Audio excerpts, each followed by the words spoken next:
Je suis confiante parce que les personnes ont retrouvé leur liberté, donc elles ont envie de sortir, de consommer à nouveau. Elles se sont rendues compte aussi de la fragilité de la vie, mais de la fragilité aussi économique et sociale.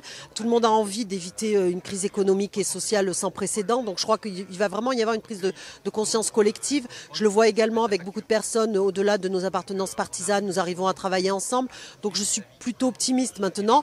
Je reste sur la réserve parce qu'on n'est pas à l'abri d'avoir une nouvelle crise sanitaire en automne ou plus tard. On ne connaît pas grand-chose de ce virus. Donc restons prudents et il faut trouver un juste équilibre entre la prudence sanitaire et l'exigence économique. C'est vraiment essentiel.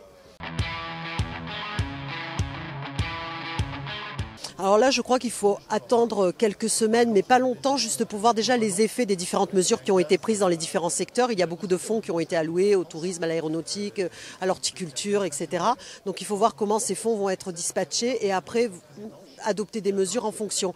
Est-ce qu'il faut prolonger le chômage partiel? Peut-être que dans certains secteurs d'activité. Je pense que ça, c'est une bonne chose parce qu'il faut éviter que des personnes se retrouvent au chômage et mettre également les entreprises en difficulté, donc trouver un juste équilibre. Peut-être continuer aussi d'étaler les charges pour les entreprises, en tout cas tout mettre en œuvre pour essayer de relancer l'économie suite à la crise sanitaire que nous avons traversée.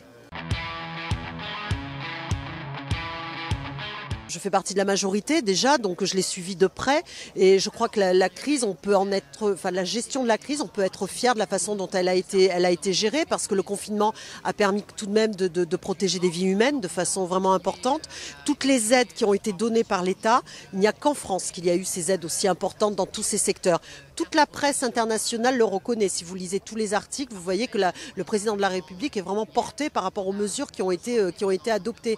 Donc j'espère que les Français s'en rendent compte, que les acteurs économiques s'en rendent compte. Je pense sincèrement que c'est le cas sur le terrain parce que j'ai beaucoup de retours en ce sens. Les élus, indépendamment encore une fois de leur appartenance, on voit qu'ils saluent quand même toutes les initiatives qui ont été prises au niveau du gouvernement. Mais maintenant, c'est ensemble que nous devons trouver des solutions parce qu'il y a eu beaucoup d'argent qui est sorti et aujourd'hui, il faut en faire rentrer. Donc il faut vraiment promouvoir le travail, il faut que tout le monde arrive à travailler. Ça ne veut pas dire travailler plus ou plus longtemps, mais ça veut dire que plus de personnes puissent avoir accès à un emploi. Et je crois qu'il faut vraiment travailler sur l'apprentissage, sur la formation et continuer en ce sens. C'est une très bonne chose parce que vous avez montré la nécessité de rassembler différents acteurs puisque nous avions des élus, nous avions aussi le président de la chambre de commerce, nous avions le président de la chambre des métiers. Donc vous avez vraiment demandé à tous les acteurs d'être là autour de la table, les assurances, les représentants du monde de l'horticulture.